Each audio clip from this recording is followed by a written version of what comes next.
নমস্কার বন্ধুরা, সবাই কেমন আছেন? আমি সংঘমিত্রা সাহা আর আপনারা দেখছেন আদ্রিস মাসালা কিচেন। আজকে আমি আপনাদের সামনে রান্না করে দেখাবো দই পাবদা, যেটা কিনা খুব অল্প উপকরণ দিয়ে তৈরি করা যাবে। বাড়িতে খুব সহজে আপনারা এটা করে ফেলতে পারবেন। এর জন্য আমরা নিয়েছি পাবদা মাছ। পাবদা মাছটাকে ভালোভাবে ধুয়ে নুন হলুদ মেখে রেখে দিয়েছি খানিকক্ষণ সময়ের জন্য। আর কড়াইতে দিলাম সর্ষের তেল। সর্ষের তেলটা ভালোভাবে গরম হয়ে গেলে এর মধ্যে আমরা হলুদ আর নুন দিয়ে দেবো। তার কারণ পাবদা মাছের গায়ে যেহেতু কোনো আঁশ নেই, শুধু পাবদা মাছ কেন, যে মাছের গায়ে আঁশ থাকবে না সেগুলো কিন্তু দেখবেন তেলে ভাজতে গেলে কিংবা তেলে দিতে গেলে ফোটে। তাই জন্য আমরা সর্ষের তেলের মধ্যে কিংবা তেলের মধ্যে নুন আর হলুদ দিয়ে তারপরে পাবদা মাছগুলো দেব। আর পাবদা মাছ দেওয়ার সময় কিন্তু গ্যাসের আঁচটাকে কমিয়ে নিতে হবে। তো আমরা এইভাবে পাবদা মাছগুলোকে মোটামুটি ভেজে নেব। এবারে যদি কেউ একটু বেশি চান বেশিও ভাজতে পারেন, তবে খুব বেশি ভাজতে যাবেন না। আমরা একটু মিডিয়াম ভেজে নিয়েছি। তো যতক্ষণে আমাদের মাছটা ভাজা হচ্ছে ততক্ষণে আমরা পাশে মিক্সিতে মশলাটা তৈরি করে নিচ্ছি। ওই যে আগেই বললাম, এর জন্য কিন্তু খুব সামান্য উপকরণ লাগে। তো আমরা এর জন্য নিয়ে নিয়েছি সাদা সর্ষে। সাদা সর্ষে আমরা নেবো এখানে প্রায় 2.5 চামচের মতন। 2.5 চামচের মতন সাদা সর্ষে নিয়ে শুকনো খোলায়, মানে মিক্সিটা যখন ড্রাই থাকবে জল না দিয়ে, সেই অবস্থাতে আমরা ভালোভাবে এটাকে ঘুরিয়ে নেব। তারপরে জল দিয়ে আমরা এটাকে একটা স্মুথ পেস্ট বানিয়ে নেব।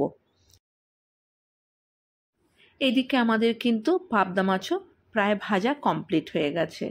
মাছগুলোকে কিন্তু ভালোভাবে এপিট ওপিট করে গ্যাসের আঁচটাকে কমিয়ে কিন্তু অবশ্যই ভাজবেন, নইলে কিন্তু ফুটবে।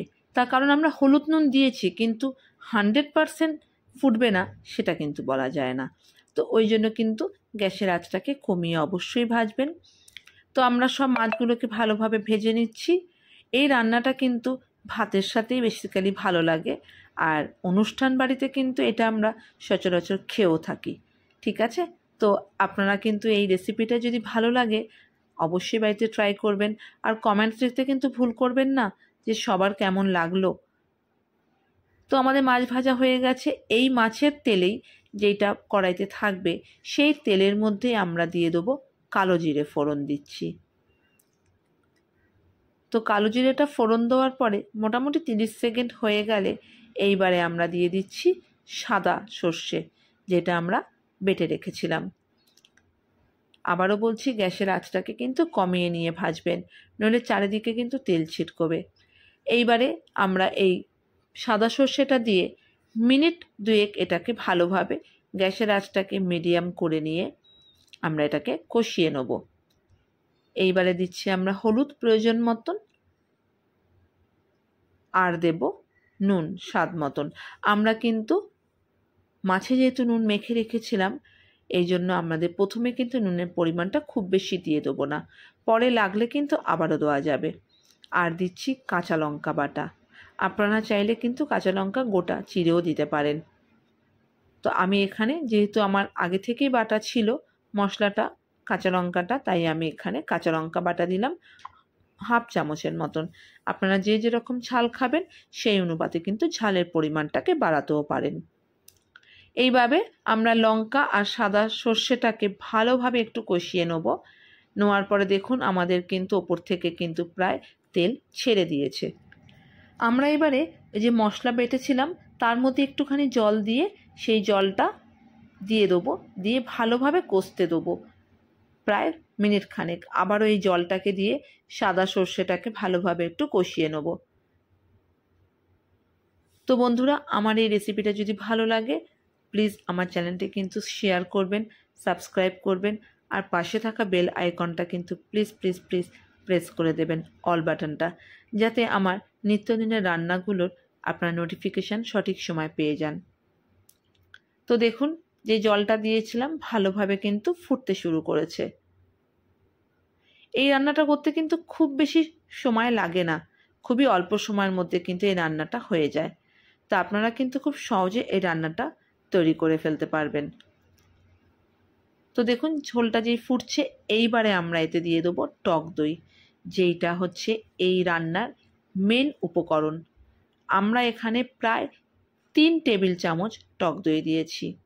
হয়তো অনেকেই বলবেন ডাইরেক্ট টক দই দিয়ে দিলে ঝোলটা কেটে যাবে না?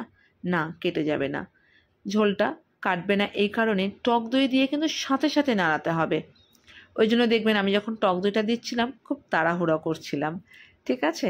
তো আপনারা কিন্তু আরও একটা করতে পারেন, একটা পাত্রে টক দইটাকে নিয়ে অল্প একটু মানে 1 চিমটি কি ছোট চা চামচের 1 চামচ বেসন, ময়দা, আটা কোনো একটা কিছু দিয়ে ভালোভাবে মিশিয়ে নিয়ে তারপরেও দিতে পারেন। তো এটা প্রয়োজন নেই বন্ধুরা, আপনারা আমার কথা মতন এইভাবে করে দেখবেন, কাটবে না কিন্তু। তো আমরা টক দইটাকে দিয়ে ভালোভাবে একটু নেড়ে চেড়ে সাথে সাথেই মাছগুলোকে দিয়ে দেবো। টক দই খুব বেশি কষাতে হবে না। এইবারে মাছগুলোকে দিয়ে আমরা ভালোভাবে নেড়ে চেড়ে যাতে মাছগুলো ডুবে যায়, এই জন্য কিন্তু আমরা এখানে 2.5 চামচের মতন নিয়েছিলাম সাদা সর্ষেটা, কারণ এটার মধ্যে কিন্তু যেহেতু মাখা মাখা হবে মশলার পরিমাণটা কিন্তু একটু বেশি থাকবে। তো ঝোলটা দেখুন ফুটছে, টক দইটা দিয়ে দিয়েছি। এইবারে গ্যাসের আঁচটাকে সিম করে দিয়ে ঢেকে রেখে দেবো প্রায় 7 থেকে 10 মিনিটের জন্য। তো দেখুন 10 মিনিট হয়ে গেছে। এতে কি হবে না, মাছগুলোও কিন্তু সেদ্ধ হয়ে যাবে। পাবদা মাছ সেদ্ধ হতে বেশিক্ষণ সময় লাগে না, কিন্তু যাতে ভেতরে ঝোলের টেস্টটা ঢোকে তার জন্য কিন্তু আমরা ঢেকে রেখেছিলাম। এইবারে দিয়ে দিলাম এর মধ্যে ধনেপাতা, খুবই সামান্য পরিমাণ ধনেপাতা দিলাম, আর দেবো অল্প একটু চিনি দিয়ে এইবারে দিয়ে দিলাম সর্ষের তেল, কাঁচা সর্ষের তেল দিয়েছি। চিনিটা হয়তো আমার স্কিপ করে গেছে, কিন্তু এর মধ্যে কিন্তু আপনারা অবশ্যই একটু মিষ্টি দেবেন, কারণ টক দই তো একটু কিন্তু টক টক লাগবে। কিন্তু যারা আবার একটু টক খেতে ভালোবাসেন তারা কিন্তু মিষ্টি না দিলেও পারেন, কারণ সাদা সর্ষে দিয়েছেন তো খুব বেশি টক লাগবেও না। তো দেখুন কথা বলতে বলতে কিন্তু আমাদের দই পাবদা তৈরি হয়ে গেছে। শুধু ধনেপাতা, চিনি আর হচ্ছে একটু সর্ষের তেল, খুব বেশি সর্ষের তেল নয়, দিয়েই মোটামুটি গ্যাসের আঁচটাকে বাড়িয়ে 1 মিনিটের মতন ফুটতে দেবেন। 1 থেকে 2 মিনিট আপনাদের তৈরি হয়ে যাবে দই পাবদা। আর অবশ্যই লিখে জানাবেন কিন্তু আপনাদের সাধারণ কেমন লাগলো গরম এই দই পাবদা। অবশ্যই খুব সহজে এটা কিন্তু ট্রাই করবেন, অল্প উপকরণ দিয়ে বাড়িতে চটজলদি তৈরি করতে পারবেন দই পাবদা। তো ভালো থাকবেন সবাই বন্ধুরা, আবারও দেখা হবে নতুন কোনো রেসিপির সাথে। নমস্কার।